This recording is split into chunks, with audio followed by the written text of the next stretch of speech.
लालच का फल।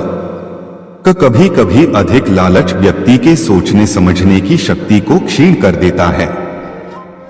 ऐसा ही कुछ हुआ उस मछुआरे की लालची पत्नी के साथ। लालच से भरी कथा सुनाते हुए भगवान बुद्ध ने अपने शिष्यों से कहा, एक समय की बात है, सागर के मध्य में एक द्वीप पर एक टूटी फूटी झोंपड़ी थी, जिसमें एक मछुआरा अपनी पत्नी के साथ रहता था। मछुआरा नित्य जाल लेकर सागर तट पर जाता और मछलियां पकड़कर लाता। वह जो भी मछलियां पकड़ता सिर्फ निर्वाह के लिए ही होती थीं। मछुआरा बड़ा ईमानदार और मेहनती था।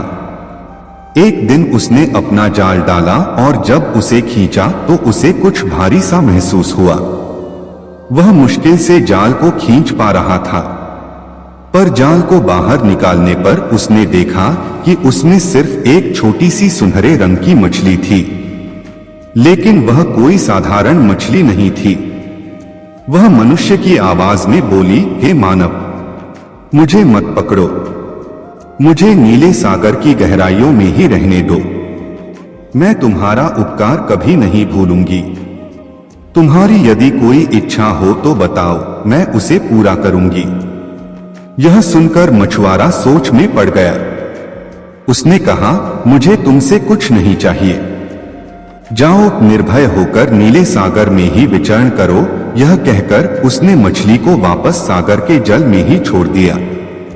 जब वह घर लौटा तो उसकी पत्नी ने पूछा, आज कितनी मछलियां पकड़ी? कुछ नहीं, आज तो सिर्फ एक छोटी सी सुनहरी मछली जाल में फंसी थी, जिसे मैंने वापस सागर में ही छोड़ दिया। वह मनुष्य की आवाज में बोल रही थी, मुझे छोड़ दो, बदले में कोई इच्छा हो तो बताओ, मैं उसे पूरा करूंगी। मैंने उससे बदले में कुछ भी नहीं मांगा और उसे छोड़ दिया, मछुआरे ने कहा। यह सुनकर उसकी पत्नी क्रोधित होकर बोली, अरे मूर्ख, भाग्य खुलने का एक अच्छा अवसर आया था, तुमने उसे व्यर्थ ही जाने दिया। कम कम खाने के लिए रोटी तो मांग ही ली होती उससे। सारा दिन सुबह से रात तक वह उसे बुरा भला कहती रही। आखिर मजबूर होकर मछुआरा सागर तट पर सुनहरी मछली से रोटी मांगने के लिए गया। सागर के किनारे खड़े होकर उसने जोर से आवाज लगाई, मछली, ओ सुनहरी मछली, जरा मेरे पास आओ। उसकी आवाज सुनकर सुनहरी मछली किनारे पर आई। उसने मछुआरे से पूछा, बोलो क्या चाहिए तुम्हें? मछुआरे ने कहा, मेरी पत्नी मुझ पर बहुत नाराज हो रही है। उसने मुझे तुम्हारे पास रोटी मांगने के लिए भेजा है, मछुआरे ने कहा।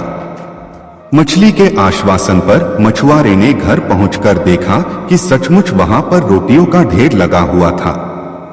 पत्नी ने कहा, घर में रोटियों की कमी नहीं है, पर कपड़े धोने वाले टब में छेद हो गया है। जाओ सुनहरी मछली से कपड़े धोने वाला नया टब भी मांग लाओ। मछुआरा पुनः सागर तट पर गया। उसने आवाज लगाई, मछली, ओ सुनहरी मछली, मेरे पास आओ। आवाज सुनकर सुनहरी मछली किनारे पर आई और मछुआरे से पूछा, अब क्या चाहिए तुम्हें? मेरी पत्नी को कपड़े धोने का एक टब चाहिए, मछुआरे ने कहा। मछली ने उसकी यह मांग भी पूरी कर दी। इसके बाद मछुआरे ने अपनी पत्नी के कहने पर अपनी झोंपड़ी की जगह नया घर मांगा। लेकिन उसकी पत्नी इतने पर भी संतुष्ट नहीं हुई। उसने खुद को एक सुंदर स्त्री बनाने की मांग रख दी। नया घर मिल जाने के बाद उसकी पत्नी पहले से भी अधिक गुस्से में थी। उसने मछुआरे से कहा, अरे मूर्ख, तुम्हें कोई भी अच्छी बात क्यों नहीं सूझती?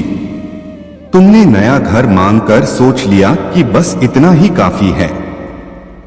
तुम उस सुनहरी मछली के पास जाओ और उससे कहो, मैं एक सुंदर स्त्री बनना चाहती हूं। मछुआरा अपनी पत्नी के कोप से डरता था, इसलिए वह फिर से समुद्र के किनारे पहुंचा और मछली को बुलाकर अपनी मांग बताई।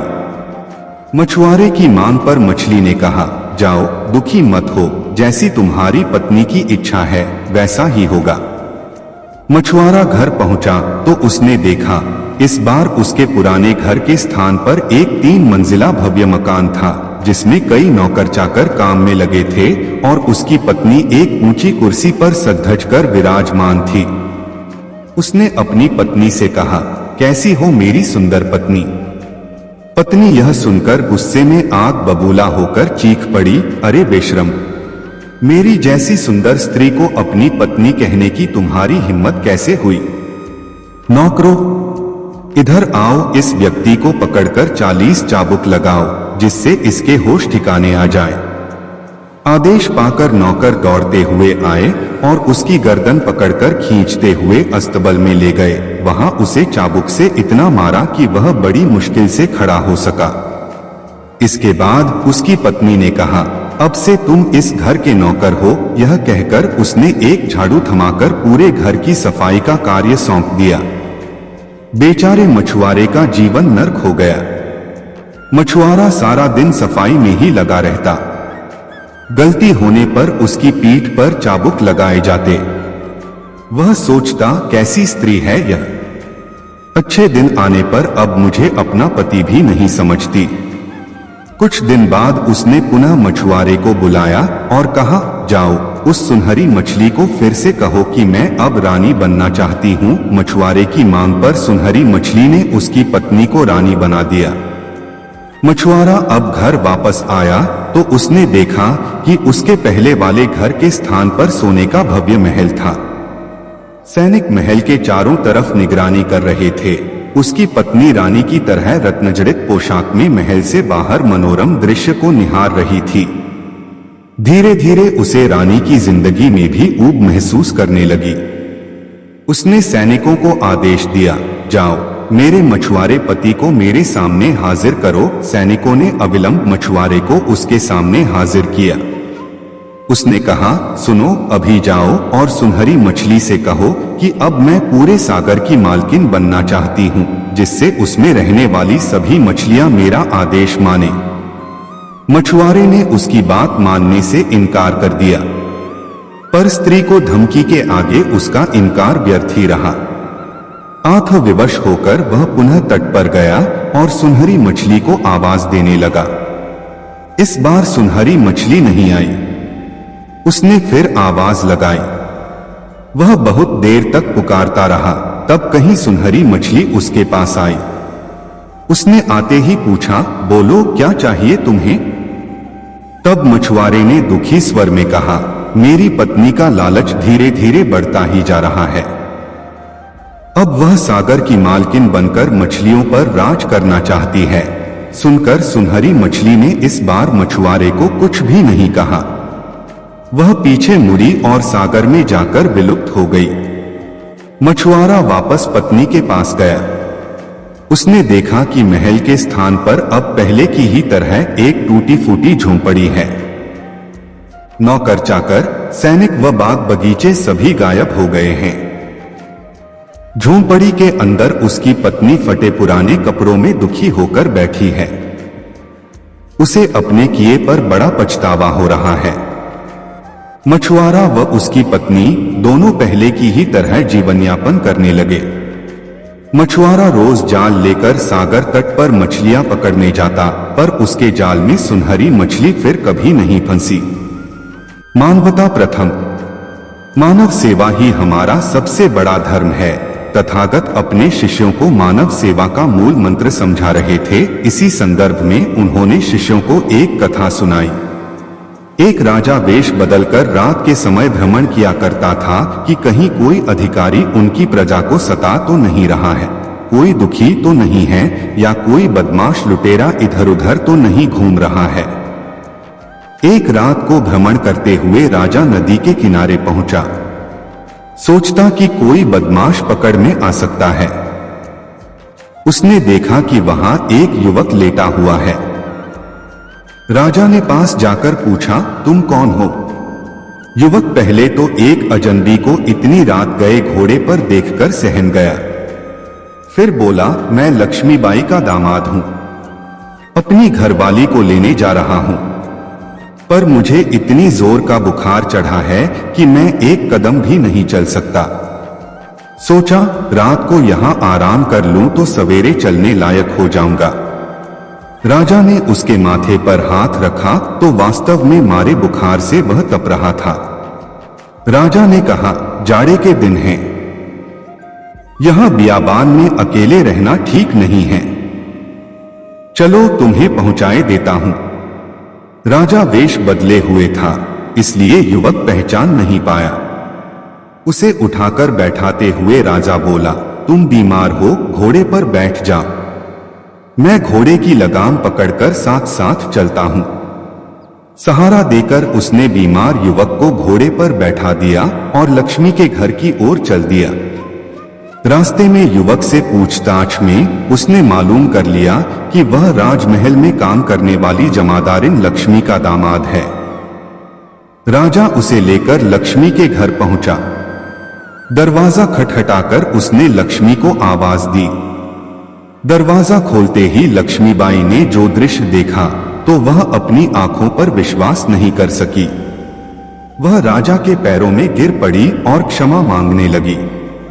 राजा ने कहा, लक्ष्मी, तुम यह क्यों भूल जाती हो कि मैं राजा बाद में हूं और मानव पहले। मानव होने के नाते मानवता मेरा पहला धर्म है। भगवान का वादा, ईश्वर हर जगह हर रूप में कहीं भी प्रकट हो सकता है।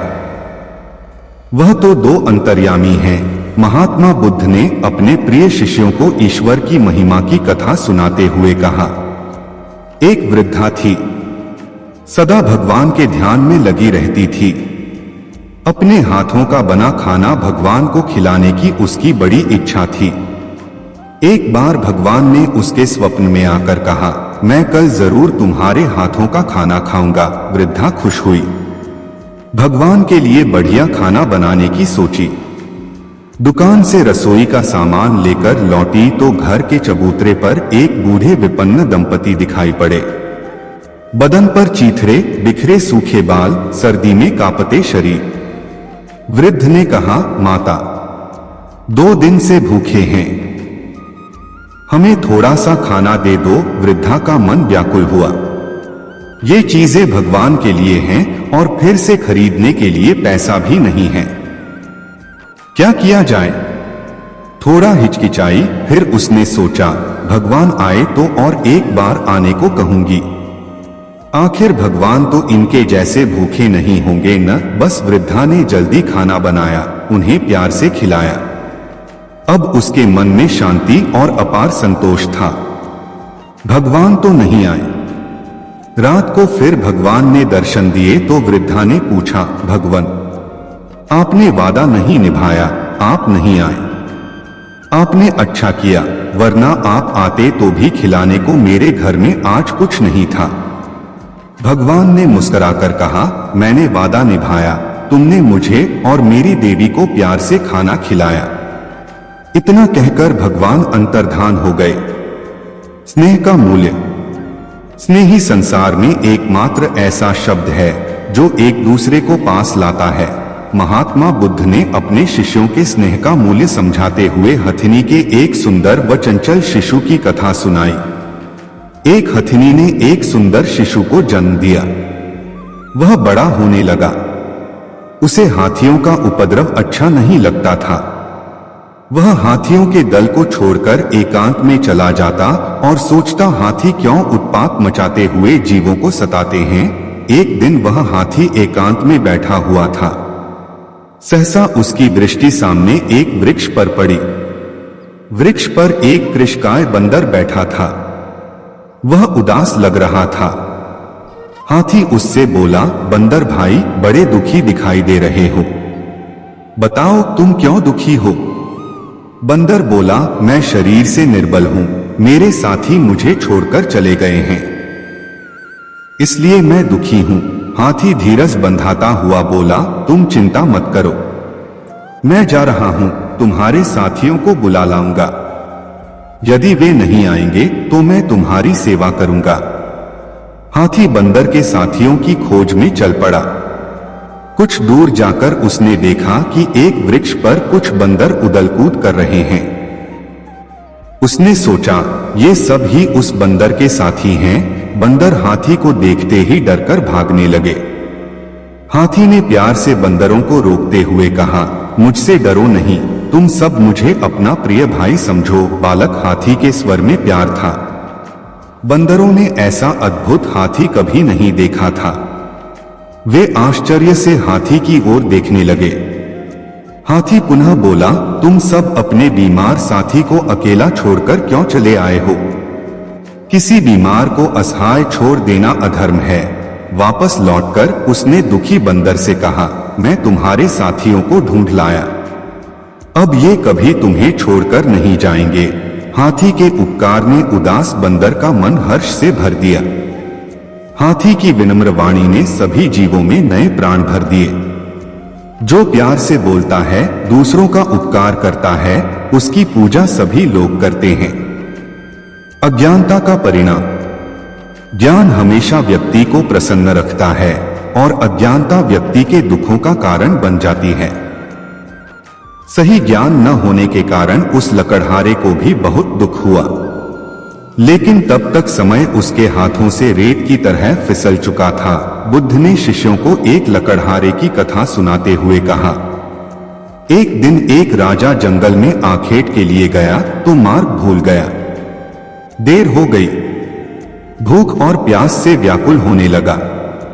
तभी देखा कि जंगल में एक लकड़हारा लकड़ियां काट रहा है। बहुत से पेड़ कट चुके हैं, थोड़े से बाकी हैं। उन्हीं में से एक पेड़ की शाखाओं को नीचे गिरा रहा है। राजा ने उसके पास जाकर कहा, भाई, मैं बहुत भूखा हूं, बहुत प्यास लगी है, तुम्हारे पास खाने को कुछ है क्या? लकड़हारे ने कहा, है, आओ बैठो। दूर उधर एक बावड़ी है, मैं वहां से पानी लाता हूं। तुम यह रोटी खाओ। और पोटली से निकालकर एक मोटी सी रोटी उसने राजा के सामने रख दी। थोड़ा सा शाक भी था। राजा ने उसको खाया, लकड़हारे का लाया हुआ पानी पिया। शांत होकर कहा, मैं अमुक स्थान का राजा हूं, मार्ग भूल गया हूं। लकड़हारे ने मार्ग बतला दिया। राजा ने कहा, कष्ट के समय तुमने मेरी सहायता की, यदि तुमको कभी आवश्यकता पड़े तो मेरे पास आ जाना, मैं तुम्हारी सहायता करूंगा। कुछ दिन व्यतीत हो गए। धीरे धीरे वन में सभी वृक्ष समाप्त हो गए। लकड़हारा लकड़ी काटकर इनके कोयले बनाकर बेचता था। अब वह अपनी जीविका चलाए तो कैसे? वह बहुत दुखी हो गया। दुखी चित्त से राजा के पास पहुंचा। सेवकों ने राजा को सूचना दी कि लकड़हारा आपसे मिलना चाहता है। राजा को स्मरण हो आया कि हाँ, उसने एक लकड़हारे को सहायता देने का वचन दिया था। एक दिन उसने मेरे प्राण बचाए थे, बोला, उसको मेरे समीप लाओ। सेवक लकड़हारे को राजा के सामने ले आए। राजा ने पूछा, क्यों भाई लकड़हारे, क्या बात है? उदास क्यों हो? लकड़हारे ने उत्तर दिया, महाराज, जिस वन में से लकड़ियां काटता था वह समाप्त हो गया। अब जीविका का मेरे पास कोई साधन नहीं है। आपकी शरण में आया हूं कि कोई वन मिले तो मैं भूखा मरने से बच जाऊं। राजा ने कहा, तुम्हारी समस्या का समाधान अवश्य ही होगा। उसके चले जाने के पश्चात अपने मंत्रियों को बुलाकर परामर्श किया कि इस लकड़हारे को क्या दिया जाए। परामर्श करने के पश्चात निर्णय हुआ कि शहर के दक्षिण में राजा का चंदन के वृक्षों का जो वन है वह लकड़हारे को दे दिया जाए। पदाधिकारियों को बुलाया गया। चंदन के वृक्षों का वह वन लकड़हारे के नाम कर दिया और उसको सूचना दे दी गई। कई वर्ष व्यतीत हो गए। राजा एक दिन अपने महल में बैठा था कि लकड़हारे का ध्यान आया। प्रसन्नता के साथ उन्होंने सोचा, अब तो लकड़हारा बहुत धनी हो गया होगा, कई भवन तथा महल बनवा लिए होंगे, इसलिए चलकर उसे देखना चाहिए।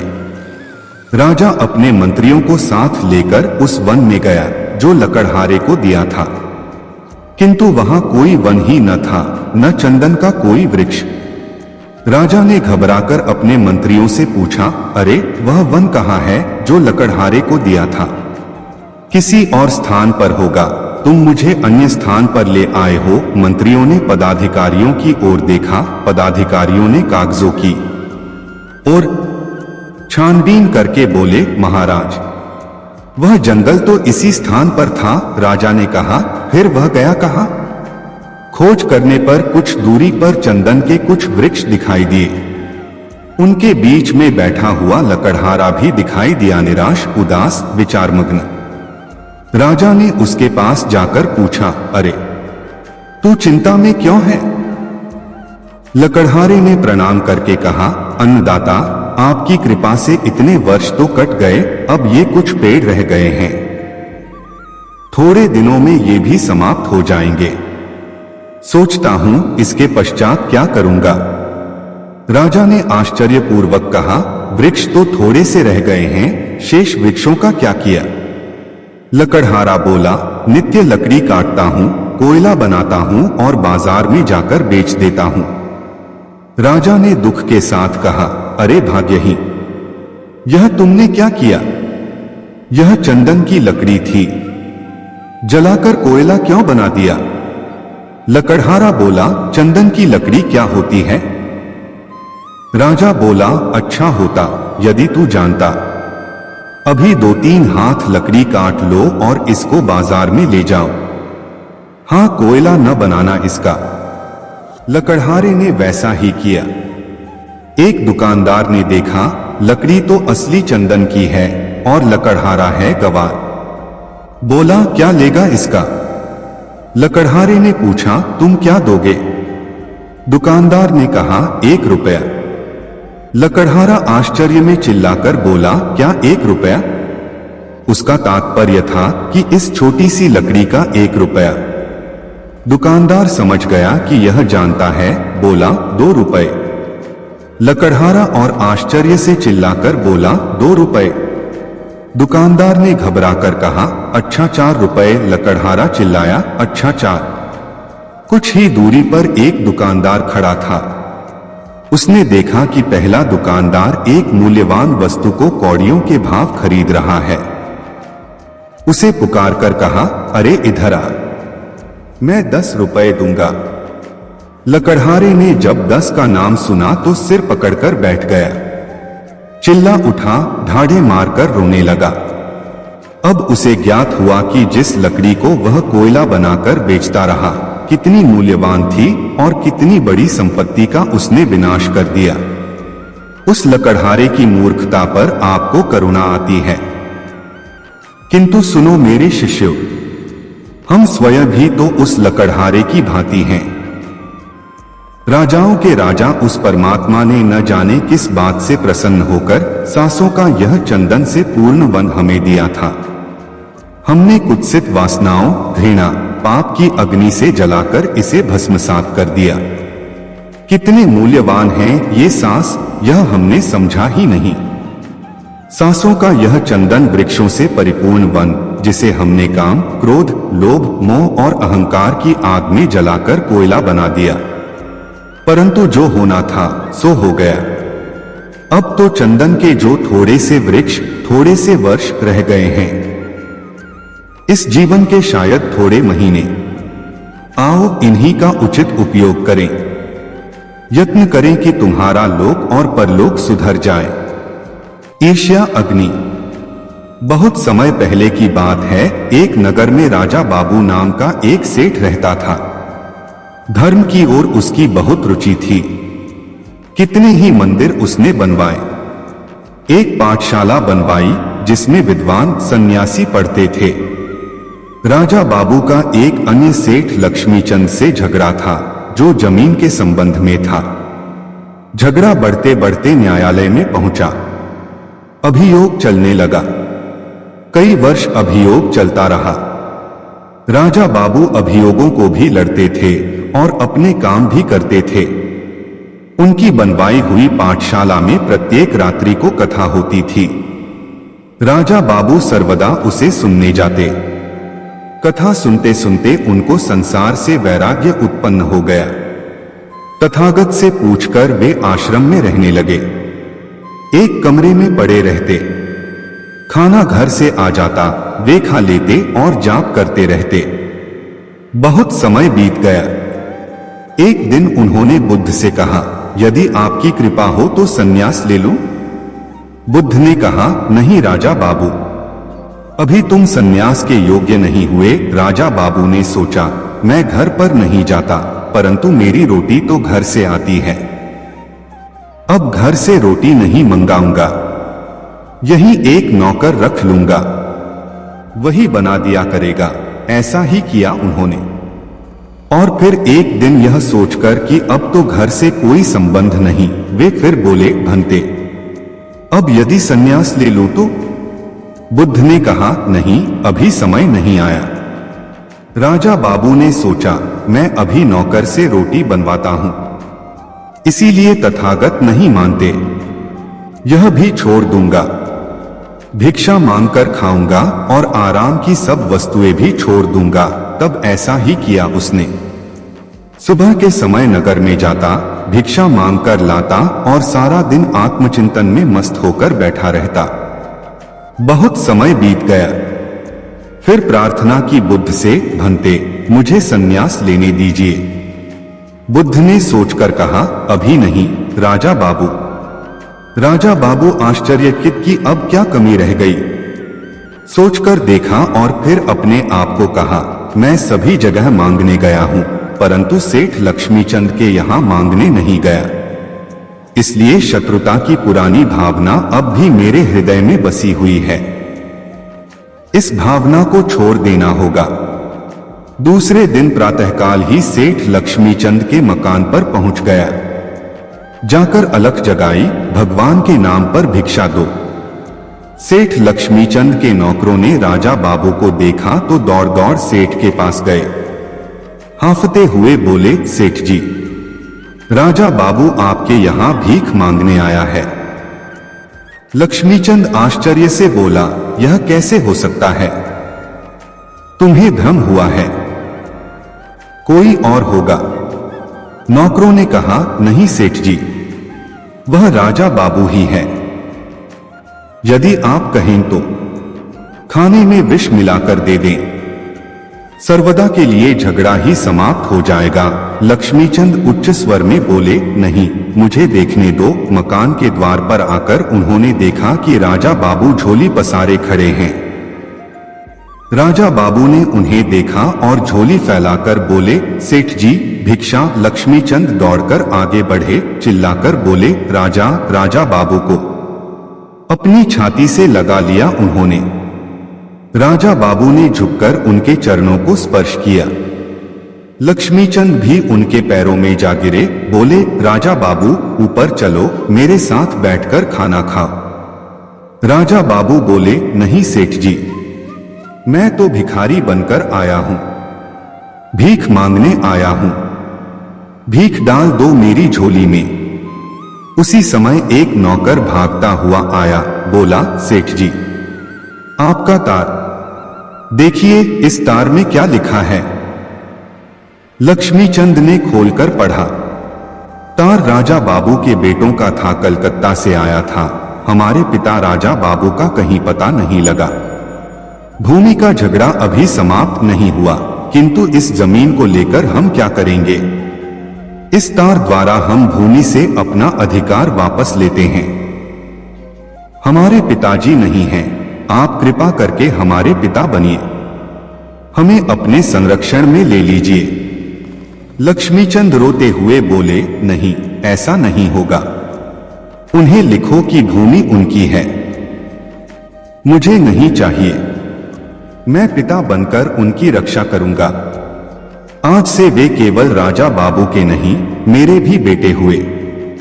इसके बाद राजा बाबू भिक्षा लेकर मुड़े तो देखा सामने बुद्ध खड़े हैं, हाथ में गेरुआ वस्त्र लिए हुए। राजा बाबू को छाती से लगाकर बोले, अब तू सन्यासी बनने के योग्य हुआ राजा बाबू, अब ये कपड़े पहन। इस प्रकार जब तक मन के अंदर घृणा है, तब तक सन्यासी होने का क्या लाभ? सन्यासी यदि बनना है तो मन से घृणा को निकाल दो, ईर्ष्या और वैर की भावना को दूर कर दो, तो फिर देखो आनंद और सुख मिलता है कि नहीं। भिन्न भिन्न कसौटी, भगवान बुद्ध एक दिन अपने प्रिय शिष्यों के साथ एक बगीचे में भ्रमण कर रहे थे। तभी उन्हें एक कथा का स्मरण हो आया और वे अपने शिष्यों को कथा सुनाने लगे। एक माली और एक सुनार में दोस्ती थी। माली अपने बगीचे में सुगंधित फूल उगाने के लिए दिन रात कठोर परिश्रम करता और भांति भांति की सुगंध पैदा कर देता। उसे अपने उद्यान पर गर्व था। एक दिन उस माली ने अपने दोस्त सुनार से कहा, क्या अपनी दुकान पर बैठे टुक टुक करते रहते हो? एक दिन मेरे बगीचे में आओ, भांति भांति को सुगंधों का साक्षात्कार करोगे तो तबीयत बाग बाग हो जाएगी। सुनार बोला कि मेरे दोस्त हो, मैं जरूर आऊंगा। एक दिन वह बगीचे में पहुंच गया। उसके हाथ में सोने को कसने की कसौटी थी। वह एक एक फूल को अपनी कसौटी पर कसकर देखता और मुंह बिचकाकर दूसरे पौधे की ओर रुख कर देता। सुनार को बगीचे में मजा नहीं आया। माली को भी अच्छा नहीं लगा। उसने सोचा, मैंने किस पागल को निमंत्रण दिया। इसके बाद सुनार ने माली को अपनी दुकान पर आने का निमंत्रण दिया। माली ने आमंत्रण मंजूर कर लिया। वह अपने दोस्त सुनार की दुकान पर पहुंच गया। वह हर एक जेवर उठा उठाकर सूंघता और निराश होकर रख देता। संभवतः वह सोने में भी सुगंध खोज रहा होगा। उसे भी उतनी ही निराशा हाथ लगी जितनी कि सुनार को बगीचे में लगी थी। वास्तव में हम सब सुनार और माली ही तो हैं। जीवन में सुख संतोष खोजने की हमारी अपनी अपनी कसौटियां हैं। कठिनाई यह है कि हम फूलों को सोने की कसौटी पर कसते हैं और सोने में सुगंध खोजते हैं। अज्ञानी सिद्धार्थ बुद्धत्व प्राप्त करके महात्मा बुद्ध बन गए।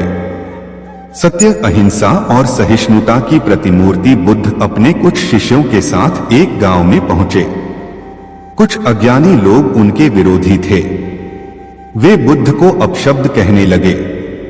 बुद्ध के शिष्यों को बहुत बुरा लगा, मगर बुद्ध ने उन्हें समझाया कि ये लोग तो केवल अपशब्द ही कह रहे हैं। अगर ये पत्थर भी मार रहे होते तो भी मैं कहता कि मारने दो।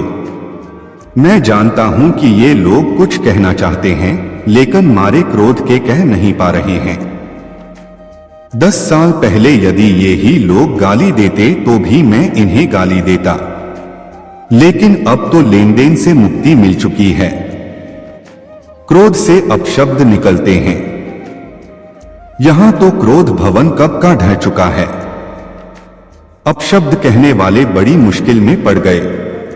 तभी बुद्ध ने अपने शिष्यों से पूछा कि गांव में कुछ लोग अपशब्द कह रहे हैं, इन्हें बताओ कि पिछले गांव में क्या हुआ था। शिष्यों ने बताया कि वहां के लोग फूल और मिठाइयां लेकर आए थे। बुद्ध ने पूछा कि फिर मैंने क्या किया था। शिष्यों ने बताया कि आपने सारे फूल और मिठाइयां यह कहकर वापस कर दी थी कि अब लेने वाला विदा हो चुका है, इन्हें वापस ले जाओ। आपने कहा था कि 10 साल पहले आते तो मैं सारे उपहार ले लेता। बुद्ध ने पूछा, फिर उन लोगों ने मिठाइयों का क्या किया होगा। शिष्यों ने बताया कि गांवों में बांट दी होंगी। ये लोग अपशब्दों के थाल सजाकर लाए हैं, लेकिन ये गलत आदमी के पास आ गए हैं। ये मुझसे क्रोध नहीं करवा सकते। ठीक खूंटी की तरह जो किसी को नहीं टांगती उस पर वस्त्र जरूर टांगे जाते हैं। ज्ञान का दीपक। शाम पूरी तरह से ढल चुकी थी। गहरा अंधेरा छाने लगा था। तथागत ने शिष्यों को विश्राम करने का आदेश दिया। सभी शिष्यों ने बुद्ध के आदेश का पालन किया और विश्राम करने के लिए एक उचित स्थान का चयन कर लिया। इससे पहले सभी निद्रा में लीन होते, बुद्ध को एक अद्भुत कथा याद आई जो उन्होंने अपने शिष्यों को सुनाई। यह कथा तब की है जब पृथ्वी पर हर जगह प्रकाश नहीं था, अग्नि नहीं थी, चारों ओर अंधेरा ही अंधेरा था। एक गांव के लोग सदैव अंधकार में ही रहते थे, लेकिन फिर भी उनके मन में अंधेरे को दूर करने की इच्छा थी। उन लोगों ने बहुत उपाय किए, मंत्र श्लोक पढ़े, बूढ़े सायनों से सलाह ली। जब सब बेकार चला गया तो एक दिन बैठकर अंधेरा भगाने की समस्या पर सामूहिक चर्चा की। आम सहमति से फैसला हुआ कि गांव के सब लोग अंधेरे को टोकरियों में भरकर फेंकें, उसे गहरी खाई में डाल दें। एक न एक दिन तो उसका अंत होकर ही रहेगा। यह बात इतनी उचित लगी कि गांव के सारे लोग अंधेरे को टोकरियों में भर भर कर खाई में फेंकने लगे। दिन, महीने, साल, युग बीत गए। पीढ़ियां दर पीढ़ियां टोकरी भर भर कर अंधेरे को खाई में फेंकती रहीं, लेकिन न तो अंधेरा गया और न वह खाई ही भरी। लोग ऊब गए, हार गए। साल दर साल हर व्यक्ति अंधेरे को टोकरी में भरकर फेंकता रहा। अंधेरे को फेंकना एक प्रथा बन गई। फिर एक नई पीढ़ी आई, उसे यह रिवाज निरर्थक लगा। उस पीढ़ी का एक नौजवान एक दूसरे गांव की सुंदरी से प्यार करने लगा। वह उसकी दुल्हन बनकर गांव में आ गई। पहले ही दिन उसको सास, ननद, ससुर, जेठ, देवर आदि सब उसके पीछे पड़ गए कि गृह प्रवेश बाद में करना, पहले 5 टोकरे अंधेरा उस खाई में फेंको। वह हंसने लगी। उसने अपने वस्त्रों की गांठ में से एक सफेद चीज निकाली, अपने मायके से लाया दीपक निकाला, 2 पत्थर रगड़कर अग्नि प्रज्वलित की। दिया बाती, तेल और अग्नि के मेल से उजाला हो गया। लोग देखते ही रह गए। दिया जला, अंधेरा दूर हो गया। उस दिन से उन लोगों ने अंधेरे को फेंकना छोड़ दिया, क्योंकि वे दिया जलाना सीख गए थे। सच्चा पथ। किसी घने जंगल में गौतम बुद्ध का आश्रम था। आश्रम में उनके साथ 5 शिष्य भी रहते थे। बुद्ध प्रतिदिन अपने शिष्यों को ज्ञान की विभिन्न बातें बताया करते थे। ज्ञान की बातें सुनकर शिष्यों को यह अभिमान हो गया कि वे भी किसी महात्मा से कम नहीं हैं। शिष्य जब भी गांव या शहर में जाते तो कई दुष्ट लोग उन पर तरह तरह के ताने कसा करते और कई तरह से रिझाया व सताया भी करते। एक दिन शिष्यों ने बुद्ध से कहा, भंते, हम लोग जब भी गांव या शहर में जाते हैं तो दुष्ट लोग हमें क्यों सताते हैं? यह सुनकर बुद्ध ने मंद मंद मुस्कुराते हुए कहा, मेरे प्रिय शिष्यों, जब पौधा जमीन से निकलता है तो वह नन्हा पौधा ही कहलाता है।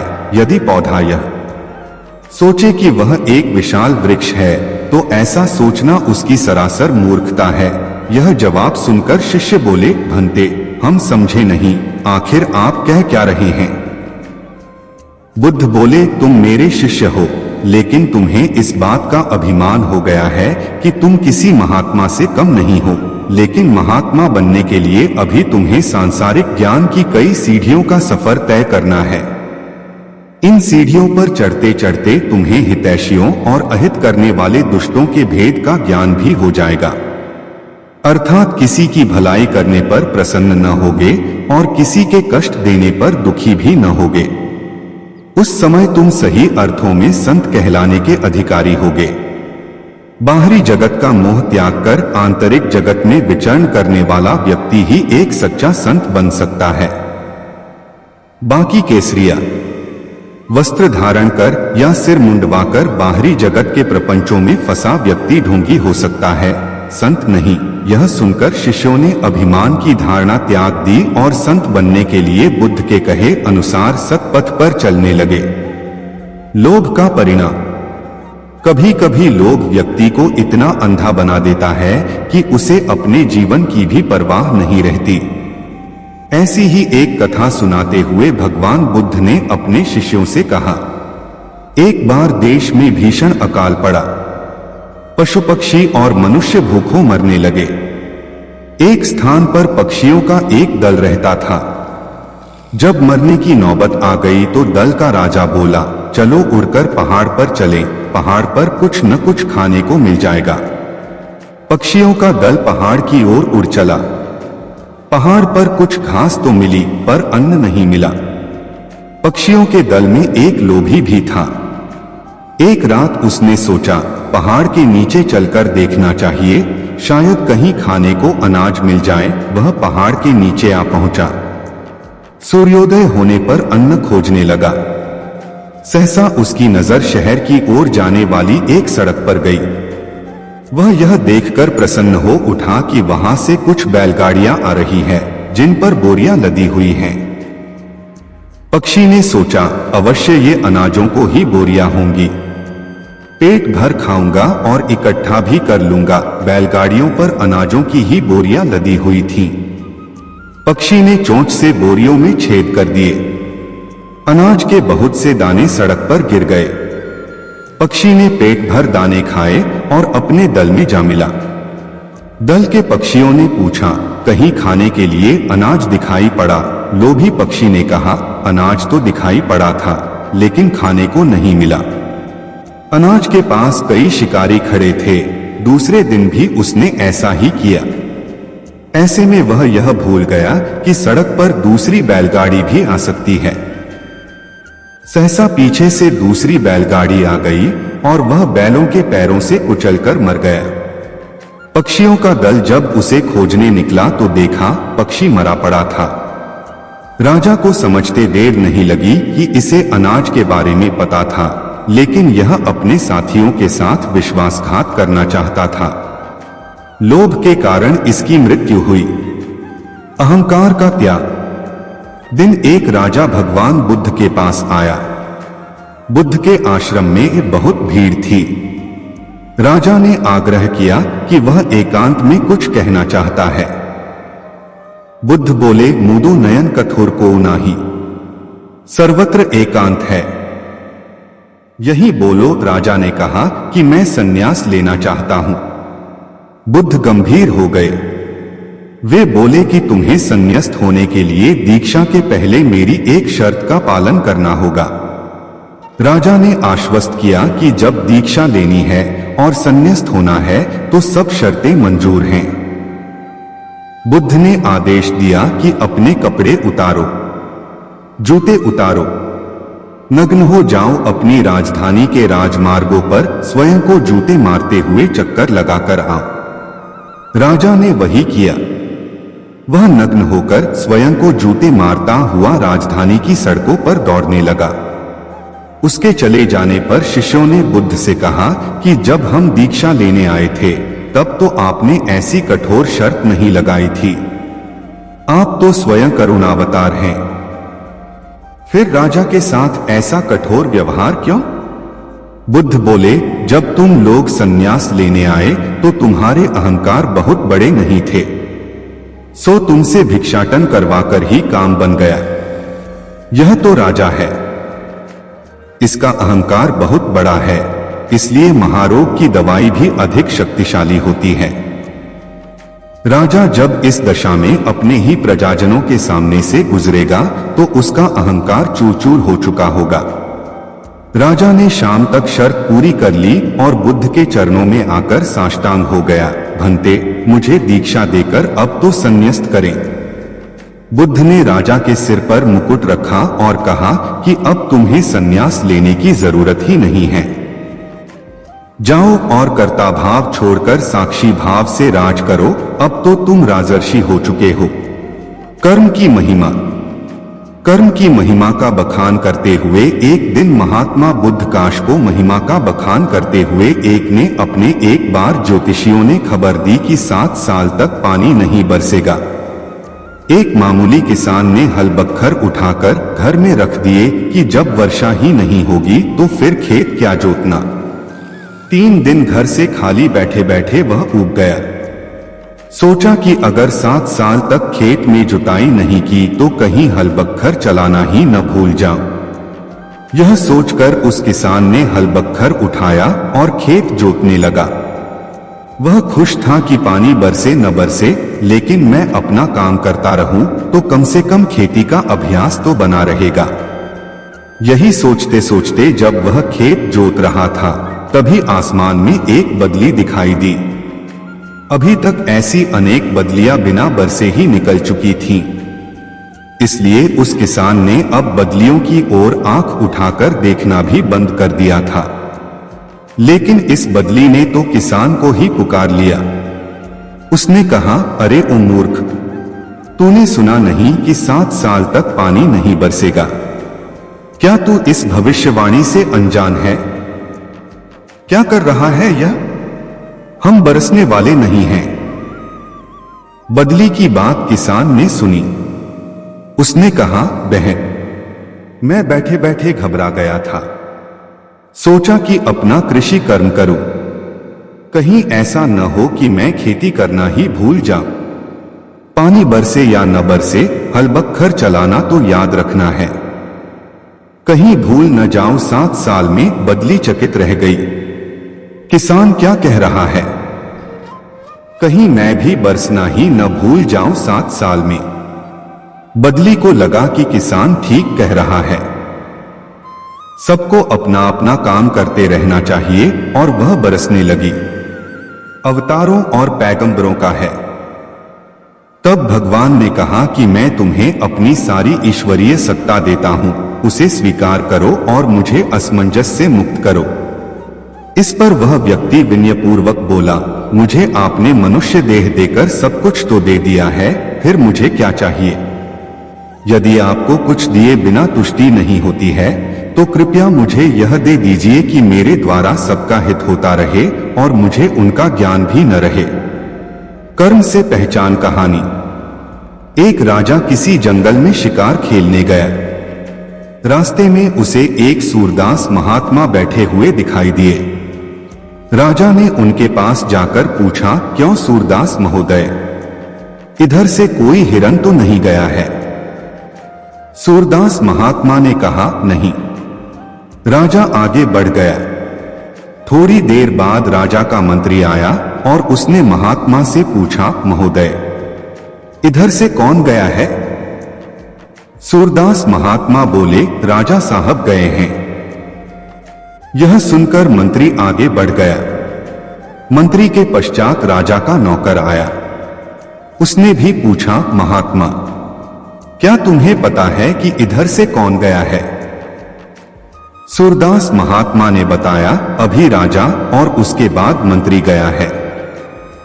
नौकर ने फिर पूछा, आपको यह कैसे पता कि ये राजा और मंत्री थे? सूरदास महात्मा ने बताया, उनकी बोलचाल से।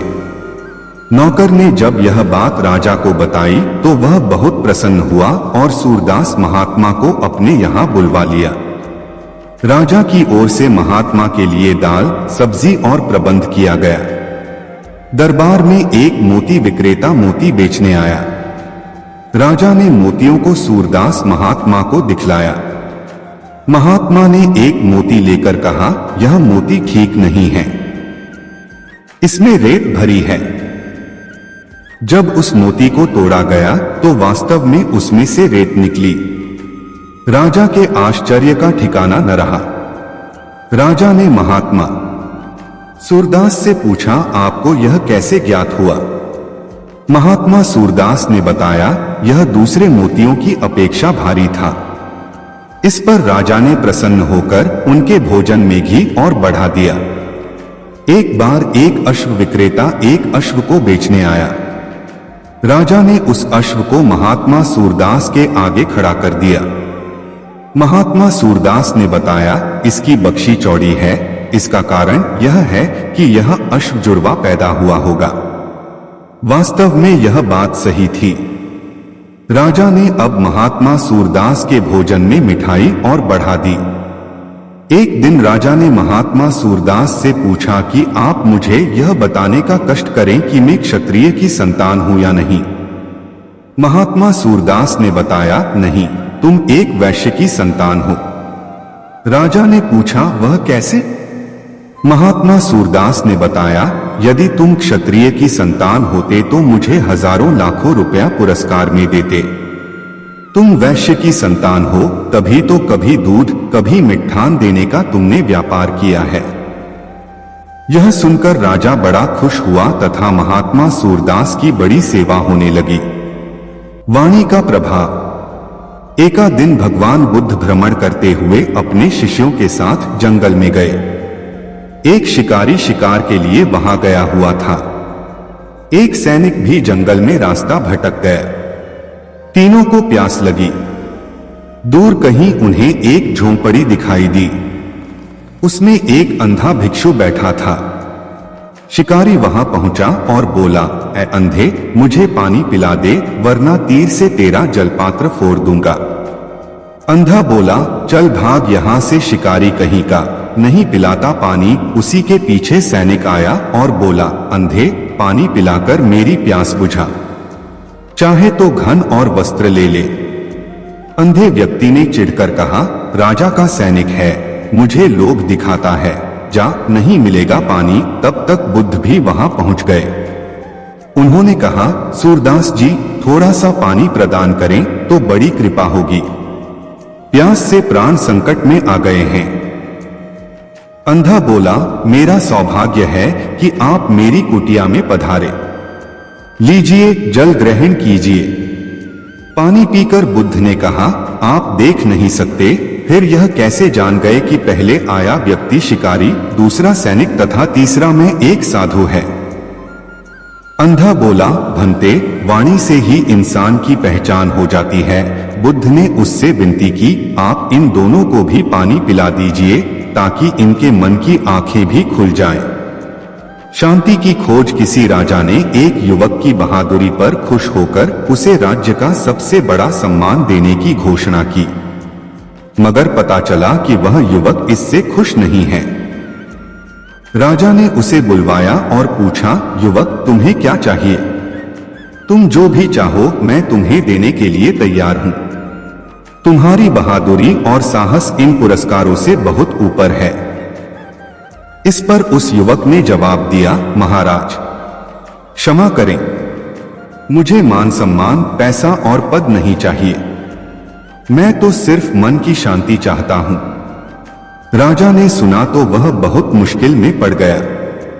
उसने कहा, तुम बड़ी अजीब चीज मांग रहे हो, जो चीज मेरे पास ही नहीं है वह मैं तुम्हें कैसे दे सकता है। फिर कुछ सोचकर राजा बोला, हाँ, मैं एक महापुरुष को जानता हूं, शायद वे तुम्हें मन की शांति दे सकें। राजा स्वयं उस युवक को लेकर महापुरुष के आश्रम में गया। वे महापुरुष कोई और नहीं, स्वयं भगवान बुद्ध थे, जो अद्भुत रूप से शांत और प्रसन्न थे। राजा ने बुद्ध से प्रार्थना की कि वे युवक को मन की शांति प्रदान करें। राजा ने उन्हें यह भी सफाई दी कि युवक ने अपनी असाधारण बहादुरी के लिए यही पुरस्कार मांगा है, मगर मैं खुद ही शांत नहीं हूं, फिर भला उसे कैसे शांति दे सकता हूं? इसलिए इसे आपके पास लेकर आया हूं। इस पर बुद्ध बोले, राजन, शांति ऐसी संपदा नहीं है जिसे कोई ले या दे सके, उसे तो स्वयं ही पाना होता है। उसे न तो कोई दूसरा दे सकता है और न वह दूसरों से छीनी जा सकती है। शांति तो स्वयं ही पाई जा सकती है, उसे कोई और नहीं दे सकता। सत्य से दूर बार महात्मा बुद्ध ने अपने एक शिष्य पर प्रसन्न होकर उसे पारसमणि देने का वचन दिया। नियत स्थान पर बुलाकर बुद्ध ने शिष्य को उस स्थान पर खुदाई करने को कहा। खोदने पर वहां एक लोहे की डिब्बी मिली। बुद्ध ने शिष्य को बताया कि इसी में वह पारसमणि है जो किसी भी धातु से छूने पर उसे सोने में बदल देगी। शिष्य ने काफी अध्ययन किया था। उसने सोचा कि यदि डिब्बी में पारस पत्थर होता तो कम से कम यह लोहे की डिब्बी तो सोने की बन ही गई होती। इसलिए बुद्ध के विदा होते ही उसने वह डिब्बी बेकार जानकर फेंक दी। जमीन पर गिरने से डिब्बी खुल गई और उसमें रखा हुआ पत्थर छिटककर कहीं खो गया। लेकिन छिटकते समय उसका स्पर्श डिब्बी की बाहरी सतह से हो गया, सो डिब्बी सोने की हो गई। आश्चर्य से जब शिष्य ने निकट जाकर देखा तो उसे मालूम हुआ कि डिब्बी के अंदर पारसमणि को रखने के लिए कपड़े का अस्तर लगाया गया था, इसलिए उसका सीधा स्पर्श डिब्बी से नहीं हो पाया था और वह सोने की नहीं बन पाई थी। शिष्य को बहुत पछतावा हुआ। हम सब ज्ञान को, सत्य को पाने का साधन समझते हैं, लेकिन कई बार अपने तर्क ज्ञान के कारण ही हम सत्य से दूर हो जाते हैं। शिष्य अपने अधिक ज्ञान के कारण ही सत्य, पारसमणि से वंचित रह गया। सच्ची दयालुता। रात्रि विश्राम के लिए भगवान बुद्ध के शिष्यों ने एक सुनसान स्थान पर डेरा डाला हुआ था। चंद्रमा की चांदनी में हर वस्तु स्पष्ट दिखाई दे रही थी। तभी एक शिष्य ने भगवान बुद्ध से एक कथा सुनाने का आग्रह किया। बुद्ध अपने प्रिय शिष्य की बात टाल न सके, सभी को बैठने का इशारा किया और कथा सुनाते हुए बोले। एक गांव में मेला लगा हुआ था। वहीं पर एक छोटा सा कुआं था जिसमें एक आदमी भूल से गिर गया। वह चिल्लाने लगा, मुझे बचाओ, लेकिन मेले में बड़ा शोरगुल था, कौन सुने उसकी आवाज। लोग अपने काम धंधे में लगे हुए थे। सांझ हुई, लोग जल्दी में थे। इतने में एक समाजसेवी युवक कुएं के पास आकर बैठा। उसे अंदर से आदमी की आवाज सुनाई दी। वह बोला, चुप रह, यह बिना दीवार का कुआं किसने बनाया? उस मेला अधिकारी के खिलाफ कार्रवाई करूंगा, यह कहते हुए वह आगे चल दिया। इतने में एक सन्यासी वहां आकर बैठा। कुएं के अंदर से आदमी चिल्लाया, मुझे निकालो। सन्यासी बोला, भाई, पिछले जन्म में तुमने कुछ कुकर्म किए होंगे जिसका फल भोग रहे हो। अपना अपना फल सभी को भोगना पड़ता है, इसमें कुछ नहीं किया जा सकता। उस आदमी ने कहा, यह तुम मुझे पीछे समझा देना, पहले कुएं से तो बाहर निकलो। सन्यासी बोला, देखो, मैं तो कर्म त्याग चुका हूं। गांव के लोगों से कहूंगा तुम्हारी कुछ मदद कर दें, कहते हुए वह भी चल दिया। इतने में एक हारात का किसान उधर आया। सोचा, कुएं से पानी खींचकर प्यास बुझा लूंगा। इतने में कुएं के अंदर से आवाज आई, मुझे निकालो। किसान ने अंदर झांका, देखा एक आदमी गिरा पड़ा है। किसान बोला, भाई, यह रस्सी तो है पर पतली है, टूट जाएगी। देखो, कुछ उपाय करता हूं। उसने अपनी घोटी खोली और रस्सी के साथ बांध दी।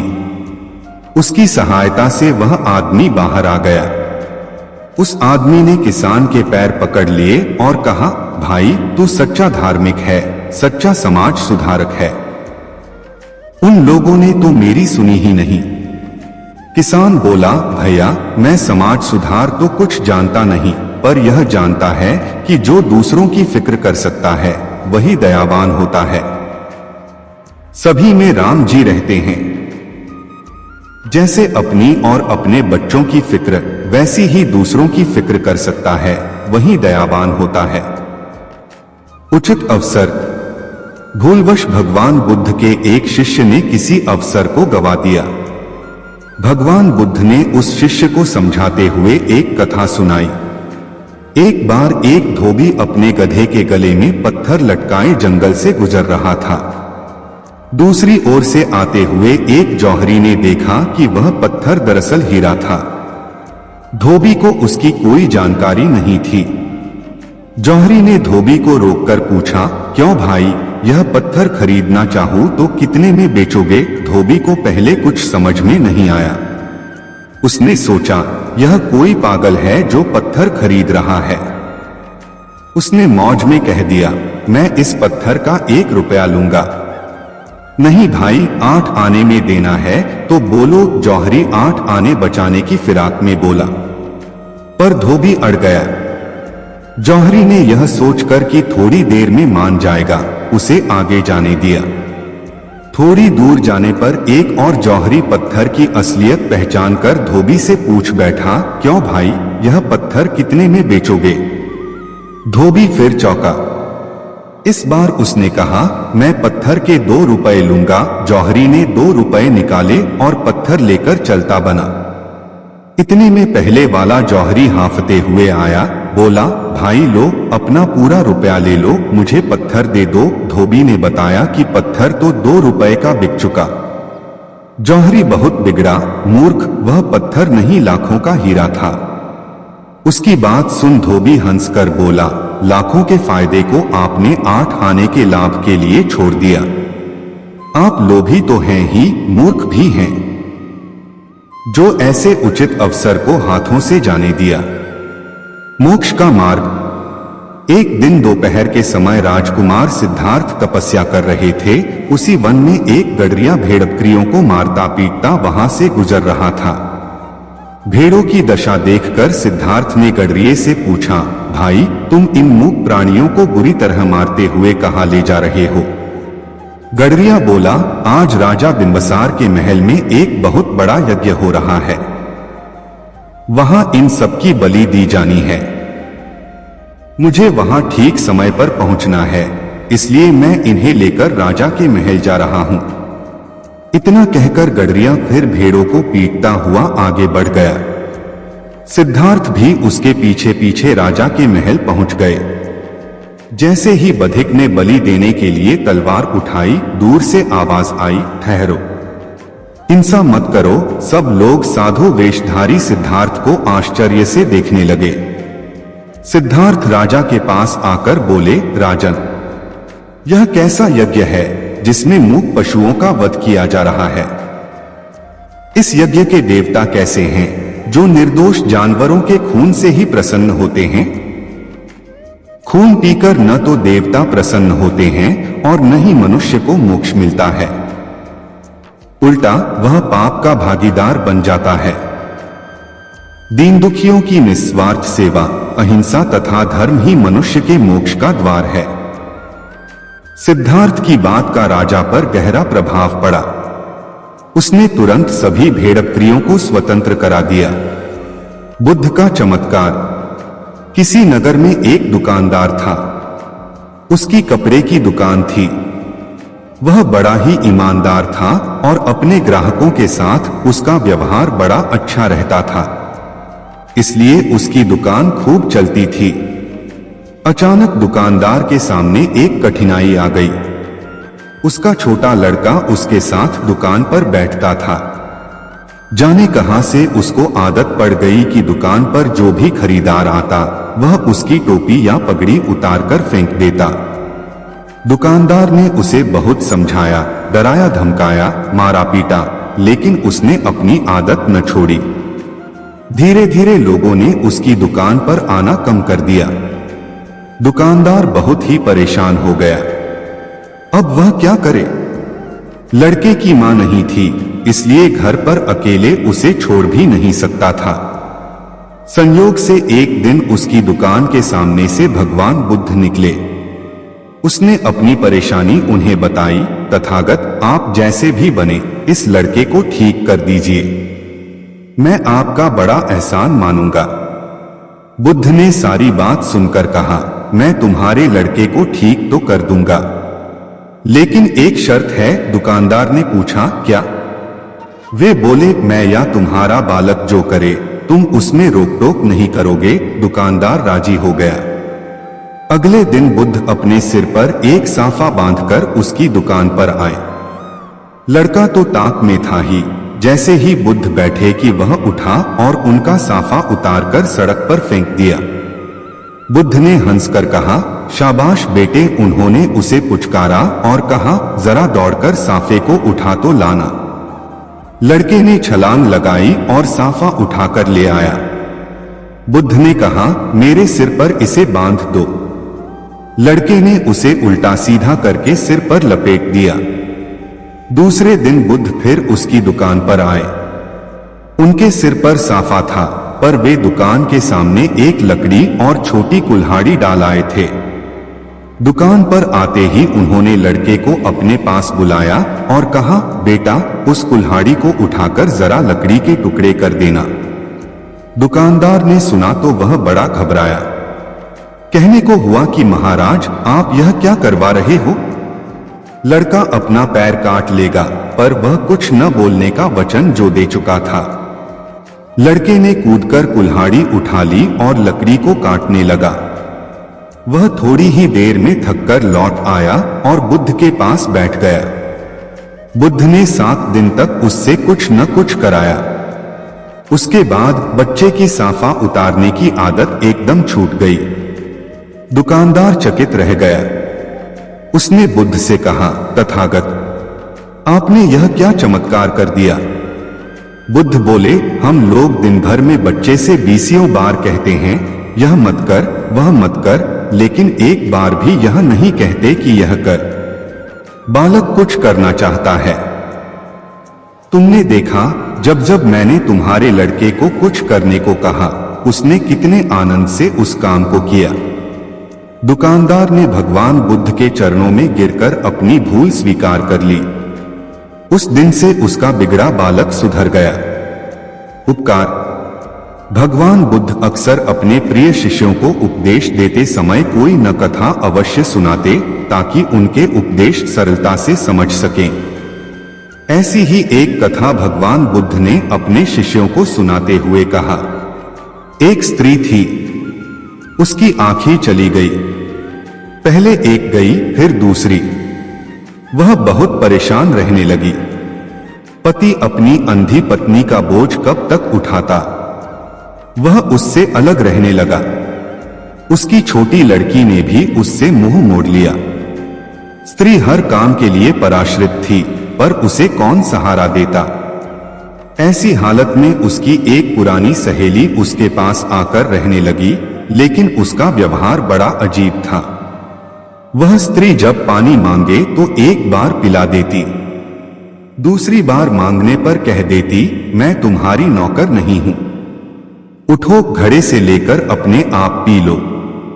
वह कपड़े मांगती तो एक बार दे देती, दूसरी बार मांगने पर कह देती, अलमारी में रखे हैं, जाओ अपने आप ले आओ।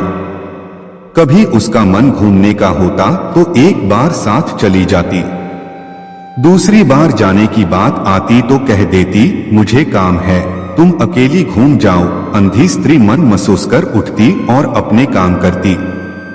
सच्चाई यह थी कि सहेली उसे कम प्यार नहीं करती थी और न ही काम से बचना चाहती थी। वह बार बार दया दिखाकर उसको सदा के लिए अपाहिज नहीं बनाना चाहती थी। धीरे धीरे वह स्त्री सब काम अपने आप करने लगी। उसे किसी के सहारे की जरूरत न रही। तब उसने समझा कि उसकी सहेली ने उसके ऊपर बहुत बड़ा उपकार किया है। फिर वह अंधों की एक संस्था में चली गई और वहां उसने जाने कितने असहाय भाई बहनों को अपने पैरों पर खड़ा होना सिखाया। जीने का मार्ग। समीप एक सांप रहता था। वह बड़ा ही तेज था। जो किसी गांव के समीप एक सांप रहता था, वह बड़ा ही तेज थाल को जान ले लेता। सारे गांव के लोग उससे तंग आ गए। वे उसे रात दिन कोसते।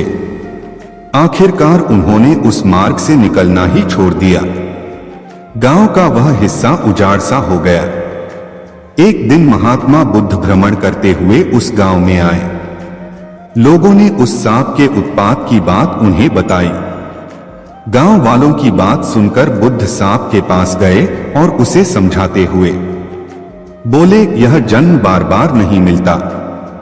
ऐसा जीना किस काम का कि लोग गालियां दें। सांप ने पूछा, मैं क्या करूं? बुद्ध बोले, तुम हमला करना छोड़ दो, सबके साथ प्यार का व्यवहार करो। सांप ने उनकी बात मान ली। उस दिन से वह खुले मैदान में चुपचाप पड़ा रहता। लोगों को यह मालूम हुआ तो उनका डर धीरे धीरे दूर हो गया और वे उधर से बेधड़क आने जाने लगे। अब गांव के बच्चे वहां इकट्ठे हो जाते और उसको ईंट पत्थर मारते, उसके बदन में लकड़ी चुभोते। बेचारा सांप सब कुछ सहन कर लेता। संयोग से एक दिन पुनः महात्मा उधर से निकले। उसकी बुरी हालत देखकर वे चकित रह गए। उन्होंने पूछा, अरे तुम्हें यह क्या हो गया? सांप ने सारा हाल कह सुनाया। सुनकर बुद्ध बोले, भाई मैंने तुझे काटने से रोका था, लेकिन फुफकारने से तो मना नहीं किया। जो अपने तेज को प्रकट नहीं करता, उसे कोई जीने नहीं देता है। सांप अब भगवान बुद्ध की बात समझ चुका था। असली बात समझी। उस दिन से उसने फुफकारना शुरू कर दिया। उसकी फुफकार सुनते ही बच्चे दूर भाग जाते। अब उन्होंने उसे सताना छोड़ दिया।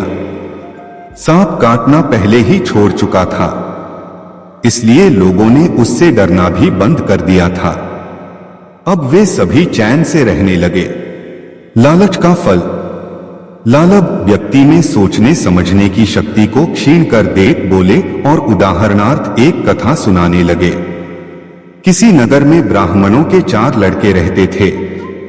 वे चारों ही बड़े गरीब थे। उनमें आपस में गहरी मित्रता थी। अपनी गरीबी दूर करने के लिए उन्होंने बहुत से उपाय किए, लेकिन उनका कष्ट दूर नहीं हुआ। आखिर परेशान होकर उन चारों ने निश्चय किया कि कहीं जाकर उन्हें धनोपार्जन का प्रयत्न करना चाहिए। चारों नगर छोड़कर चल दिए। चलते चलते वे एक नदी के किनारे पहुंचे। वहां उन्हें एक साधु मिला। उन्हें दुखी देखकर साधु ने कारण पूछा। उन्होंने अपनी परेशानी साधु को बताई। सुनकर साधु ने कहा, मैं तुम्हें 4 दीपक देता हूं। एक एक दीपक हाथ में लेकर आओ। जहां दीपक गिरे वहीं रुककर खुदाई करना। तुम लोगों को बहुत बड़ी दौलत मिल जाएगी और फिर दौलत लेकर लौट आना। दीपक लेकर चारों चल दिए। थोड़ी दूर जाने पर उनमें से एक का दीपक गिर गया। उसने रुककर खोदा तो वहां पर तांबे की खान निकली।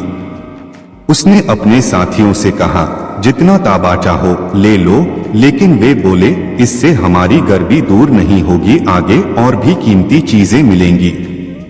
इतना कहकर वे चल दिए। कुछ दूर निकलते ही दूसरे का दीपक गिर गया। उसने वहां खोदा तो चांदी की खान निकली। दूसरे साथी ने बाकी 2 से कहा, लो चांदी ले लो, पर नहीं माने। बोले, हम आगे जाएंगे, वहां सोने की खान मिलेगी। कुछ आगे चले ही थे कि तीसरे का दीपक गिरा। खोदा तो सचमुच सोने की खान निकली।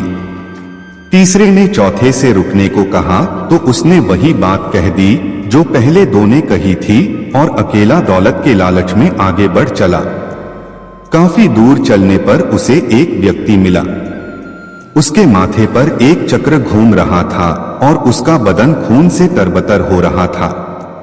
चौथे साथी ने उसके पास जाकर पूछा, तुम कौन हो? तुम्हारे माथे पर यह चक्र कैसे घूम रहा है? उसका इतना कहना कि उस आदमी के माथे से चक्र उछलकर पूछने वाले के माथे पर लग गया और लगा चक्कर काटने। पहले चक्राधारी ने कहा, यह चक्र किसी दूसरे के माथे से उतरकर इसी तरह मेरे माथे पर लग गया था। अब यह तब उतरेगा कि जब मेरी और तुम्हारी तरह धन का कोई लोभी यहां आकर तुमसे बात करेगा। लेकिन मेरे खाने पीने का क्या होगा? नए चक्राधारी ने रूधे गले से पूछा। उस व्यक्ति ने जवाब दिया, यह चक्र उन लोगों के लिए है जो धन के बेहद लोभी हैं।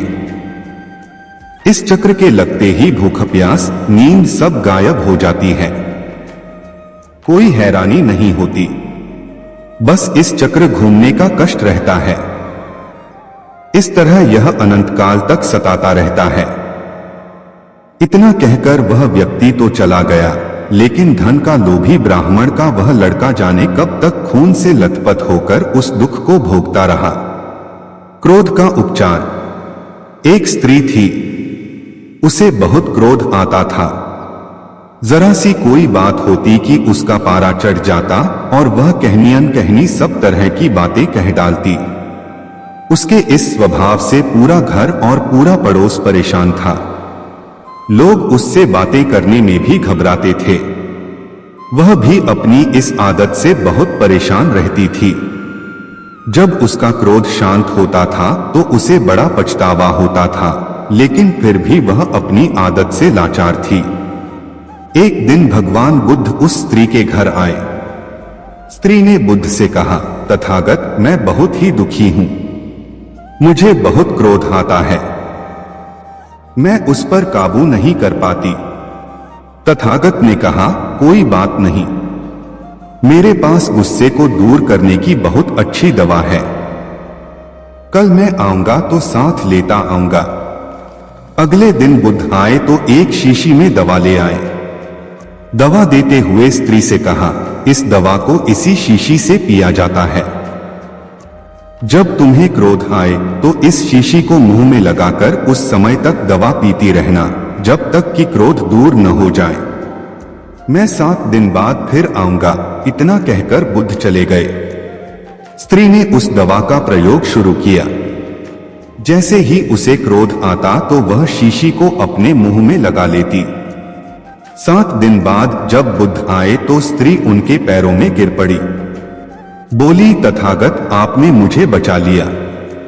ऐसी शर्तिया दवा दी कि मेरा क्रोध जाने कहां चला गया। कृपा करके इतना बता दीजिए कि आपने कौन सी दवा दी थी। बुद्ध ने हंसकर कहा, पगली, शीशी में कुछ नहीं था, पानी था। शीशी के मुंह में आ जाने से तुम बोल नहीं सकती थी और गुस्सा दूर करने की शर्तिया दवा मुंह बंद कर लेना है। बुराई की जड़। किसी नगर में एक व्यक्ति रहता था। उसके आंगन में एक पौधा उग आया। कुछ दिनों बाद वह पौधा बड़ा हो गया और उस पर फल लगे। एक दिन एक फल पककर नीचे गिरा। उसे एक कुत्ते ने मुंह में दबा लिया। देखते देखते कुत्ते के प्राण निकल गए। आदमी ने सोचा, होगी कोई बात। उसका ध्यान फल की ओर नहीं गया। कुछ समय बाद पड़ोसी का लड़का आया।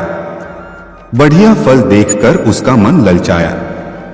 उसने एक फल तोड़ा और जैसे ही दांत से काटा कि वह बेजान होकर गिर पड़ा। अब वह व्यक्ति समझ गया कि यह विषवृक्ष है। उसे बड़ा गुस्सा आया। उसने कुल्हाड़ी ली और वृक्ष के सारे फल काट काट कर गिरा दिए। लेकिन थोड़े दिन बाद फिर फल उग आए और इस बार पहले से भी बड़े बड़े फल लगे। उसने फिर कुल्हाड़ी उठाई और एक एक शाखा को काट डाला। न रहेगा बांस, न बजेगी बांसुरी। उसने चैन की सांस ली। परंतु कुछ ही दिन बाद सारा पेड़ फिर लहलहा उठा और फलों से लद गया। आदमी ने सिर पकड़ लिया। अब वह क्या करे? वह व्यक्ति बुद्ध की शरण में गया और सारा हाल कह सुनाया। सारा हाल सुनकर बुद्ध ने कहा, तुम बड़े भोले हो। तुमने फल तोड़े, शाखाएं काटी, पर यह नहीं सोचा कि जब तक जड़ रहेगी, पेड़ रहेगा, तब तक फल आते रहेंगे। तुम चाहते हो कि इस बला से छुटकारा मिले तो इसकी जड़ को काटो। उस व्यक्ति को बोध हुआ। तब उसने समझा कि बुराई की ऊपरी काट छांट से वह नहीं मिट तो उसकी जड़ काटनी चाहिए। उसने कुल्हाड़ी लेकर पेड़ की जड़ को काट दिया और हमेशा के लिए चिंता से मुक्त हो गया। सुख और शांति। 10,000 साल पहले की घटना है। युद्ध एक गांव में ठहरे हुए थे।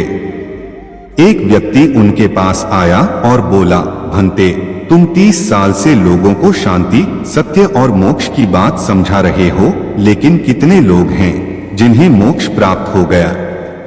बुद्ध उसकी बात सुनकर बोले, तुम आकर मिलो, तब तुम्हारी बात का जवाब दूंगा, लेकिन एक काम करना। क्या? उस व्यक्ति ने पूछा। बुद्ध ने कहा, सारे गांव का चक्कर लगाकर लोगों से लिखवा लाना कि कौन कौन शांति चाहते हैं, कौन सत्य और कौन मोक्ष। आपने यह अच्छा कहा भंते। वह आदमी चकित होकर बोला, कौन होगा ऐसा अभागा जो इन चीजों को नहीं चाहेगा? बुद्ध ने कहा, तुम एक बार पता तो लगाओ कि कौन आदमी किस चीज की कामना करता है। उस व्यक्ति ने घंटों गांव में चक्कर लगाया, लेकिन एक भी आदमी ऐसा नहीं मिला जो शांति, सत्य और मोक्ष चाहता हो। किसी ने कहा, मुझे रोगों से छुटकारा चाहिए, किसी ने कहा, मुझे संतान चाहिए, किसी ने कहा, मुझे नौकरी चाहिए, किसी ने कहा, मुझे लंबी उम्र चाहिए। वह व्यक्ति हैरान रह गया। फिर बुद्ध के पास लौट आया। बोला, यह तो बड़ा अजीब गांव है महाराज। कोई कुछ चाहता है, कोई कुछ, किंतु शांति, सत्य और मोक्ष की आकांक्षा रखने वाला एक भी आदमी नहीं है। बुद्ध ने कहा, इसमें अजीब क्या है? हम में से ज्यादातर लोग सुख चाहते हैं, शांति नहीं, और सुख पाने के लिए शांति के उल्टे रास्ते पर चलते हैं। सुख मार्ग शांति का मार्ग नहीं है। मन की महिमा। एक बार भगवान बुद्ध के 2 शिष्य उनसे मिलने जा रहे थे। पूरे दिन का सफर था। चलते चलते रास्ते में एक नदी पड़ी। उन्होंने देखा कि उस नदी में एक स्त्री डूब रही है। बौद्ध भिक्षुओं के लिए स्त्री का स्पर्श वर्जित माना जाता है। ऐसी दशा में क्या हो? उन दोनों भिक्षुओं में से एक ने कहा, हमें धर्म की मर्यादा का पालन करना चाहिए। स्त्री डूब रही है तो वे हमें क्या? लेकिन दूसरा भिक्षु अत्यंत दयावान था। उसने कहा, हमारे रहते कोई इस तरह मरे, यह तो मैं सहन नहीं कर सकता। इतना कहकर वह पानी में कूद पड़ा और डूबती स्त्री को पकड़ लिया। कुछ समय पश्चात कंधे का सहारा देकर किनारे पर ले आया। दूसरे भिक्षु ने उसकी बड़ी भर्त्सना की। रास्ते भर वह कहता रहा कि मैं जाकर तथागत से कहूंगा कि आज तुमने मर्यादा का उल्लंघन करके कितना बड़ा पाप किया है। दोनों बुद्ध के सामने पहुंचे तो दूसरे भिक्षु ने एक सांस में सारी बात कह सुनाई। भंते, मैंने इसको बहुत रोका पर यह माना ही नहीं।